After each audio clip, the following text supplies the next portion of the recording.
pauvres ont à retrouver chez Marmoul.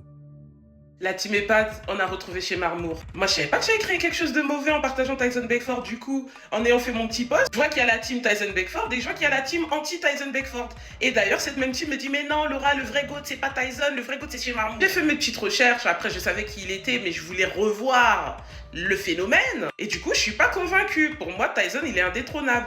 Chez Marmour, faut savoir qu'il a commencé donc dans Les Feux de l'amour. Ensuite, il a eu le fameux rôle de Derek Morgan dans Esprit criminel pendant un long moment. En parallèle, il mène sa petite vie de famille avec sa femme et ses enfants. Il a aussi joué un rôle important dans un film de Tyler Perry. Je vais vous mettre l'affiche ici. Je me rappellerai toute ma vie de ce film. Il m'avait traumatisé. Pourquoi?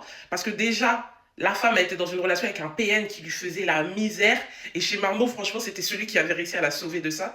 Mais ce qui nous avait le plus choqué dans ce film, c'était la coiffure de chez Marmot. Vous vous souvenez ou pas? De la wig Nat collée, là, qui était clairement ratée, éclatée.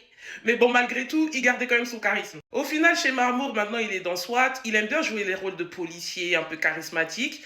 Chez Marmour, il se démarque par son petit bouc. D'ailleurs, dites-moi, vous êtes de la team bouc, barbu ou bien... Si vous avez d'autres propositions de pain croustillant, faites pas les timides.